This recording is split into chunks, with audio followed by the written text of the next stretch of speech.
Let's assume an attacker gets an access to your personal data or personal information. So the data, like for example banking details, email ID, or your personal ID like your social security number, your passport.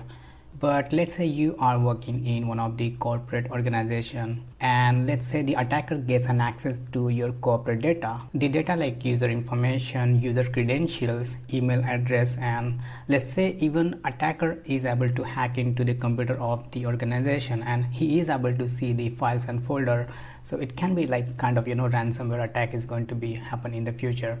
So what do you think, what kind of impact it may happen if the person or the attacker has an access to all these sensitive information, whether it is belong to your personal information or corporate information? What do you think, what kind of damage it can cause? Well, the damage is totally depend upon the sensitivity of the data. So what is the solution for this kind of attack or leaking the information into the public domain or leaking information to any attacker? Well, the solution is information security. Well, to understand the importance of the information security, let's have some of the scenarios where what happens if the personal data get leaked or corporate data get leaked into the public domain. So what kind of the damage it can cause. So what we're gonna do, basically we are going to cover like step by step basis. So in this episode what we're gonna do, we're going to first discuss about what will happen if the personal information or your personal data get leaked into the public domain or any attacker is able to hack into your computer, and what kind of damage it might cause if the personal information gets hacked, right? And we can have a couple of examples, like one or two examples, like what is the solution to protect yourself from such attacks. We will go like defense in depth as we proceed, because this is going to be a very huge topic. So we will go like step by step, but now let's start with the personal information if get leaks. We'll start with the first, which is like personal identification, then contact information, then financial information, then your health and medical related records. Then after that we'll discuss about the digital and online data.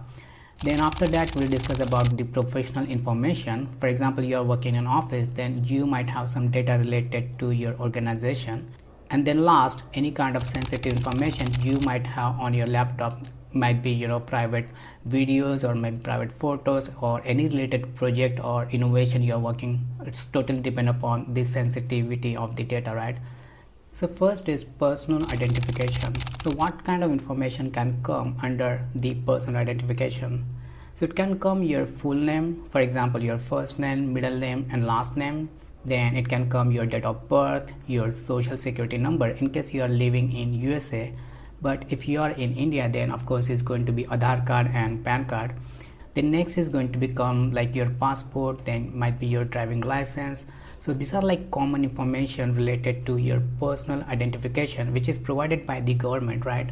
And it can be like some other information as well, like your biometric data and so and so. But these are the common information attacker might try to get from you. Let's say you are living in USA and your social security number is get leaked or get hacked by the attacker.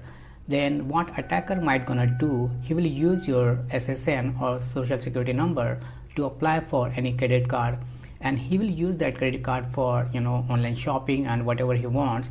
Then after that he will just disappear. Then there are the chances that the banker is going to come to you and ask you, because he used your social security number to apply for that credit card, right? So you should not store your social security number in any public domain. You have to keep it very secure, so that even the person is going to hack into your computer, it has to be make sure it is like password protected or your data is encrypted, right? The next is contact information. Let's say like attacker is able to get the information related to your phone number, like your mobile number, and he was also able to access your email address, right?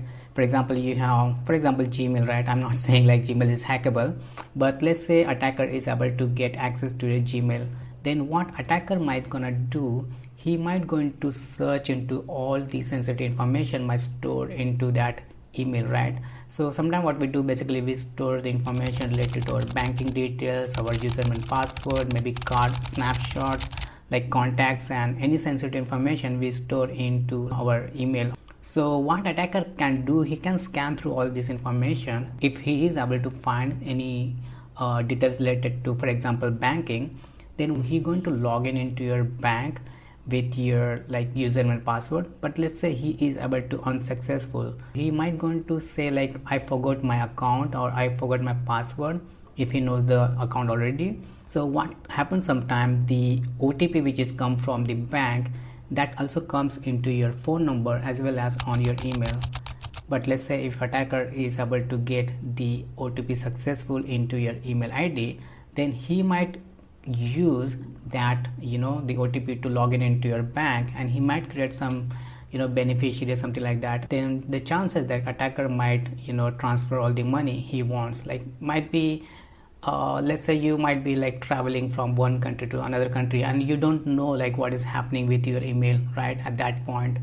So this is very important that you should be securing your phone or your email when it is possible. And I think the Gmail has like multi-factor authentication. So what you can do, like you should enable the multi-factor authentication into Gmail, so that even the attacker has the password, he should be using like OTP to authenticate into Gmail, right?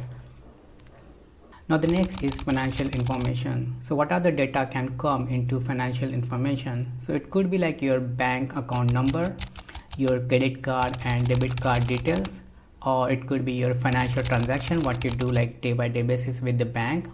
So if attacker has an access for this detail, then he might take an advantage from your credit card or debit card, where if you have stored like the snapshot of your credit or debit card into your email, for example from our earlier example, he is able to hack into your email, then he can use your credit card to make online shopping with your CVV number, of course.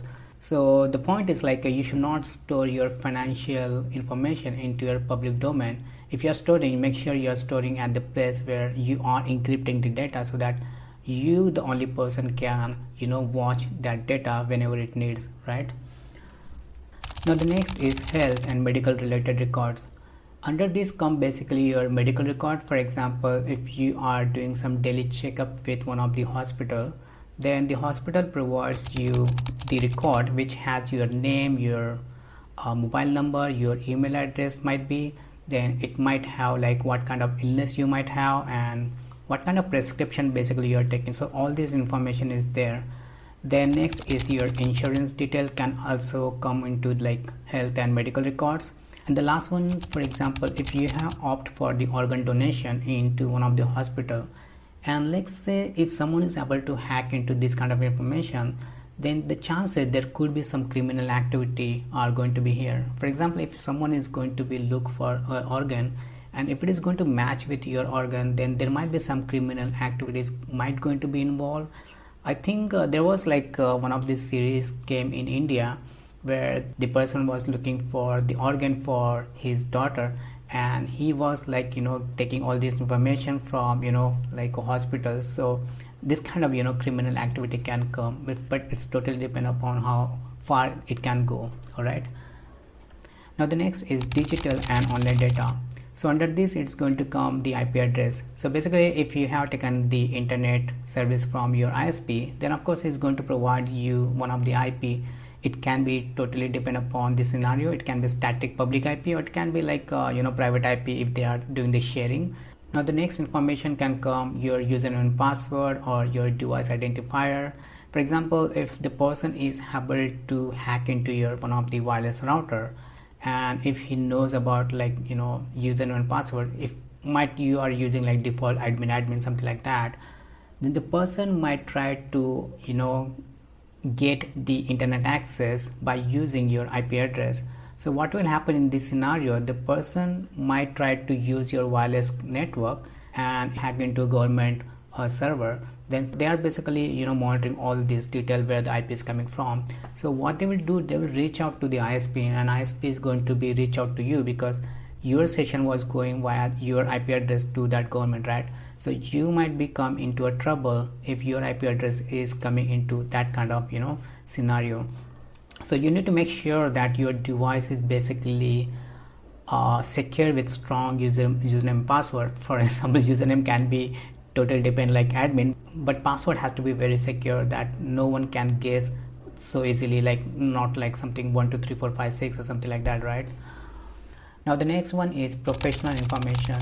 So under this category it can come your employment history. For example, if you are working like from one company to another company, let's say you have the experience about like 15 years, right? And you have been working with like multiple company like 5 years, 7 years, something like that. All the information might have stored into your resume. If someone has an access to your resume, he might able to sense like what kind of experience you might have and what kind of salary you are might be getting or might be expecting, something like that. But let's say if attacker is also able to get the information related to your salary, then he might try to do some scam with you. For example, you have been working for 15 years. Now after 15 years you might think, let's go and work like overseas, or try to work into different country, for example USA.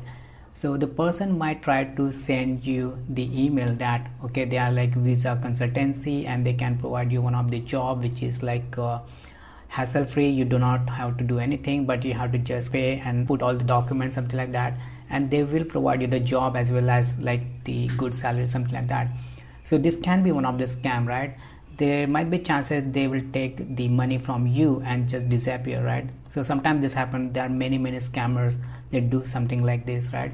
So this is really important that you should not be sharing your job related history with anyone, but only with like the job portal or the company who are interested in, right? Now the last but not least, which is the sensitive information. Now this can be totally depend upon the person to person, what kind of data they have stored and how sensitive that data is. For example, if you are an entrepreneur and you have saved one of the project which is like in final stage, but if attacker is able to hack into your computer and get that project detail, then the chances the project he is going to sell to someone else or maybe different company or your competitor, so that the what will happen, before you launch your project, the someone else is going to be launched. Now the another sensitive information which is really important, it belongs to your private photos and videos. For example, if you are a celebrity, you do not want your photos and video to be leaked into public domain, because it is going to cause like the reputational damage and the financial loss, of course, right? So let's take an example. Let's say you are a Netflix, right? And they are like the movie or the series is about to launch into next month, but if attacker is able to hack into Netflix server, for example, then attacker might ask for the ransom money to Netflix, that if you are not going to give me the money, then he's going to launch those all the series into public domain. So that is huge business loss for Netflix, right?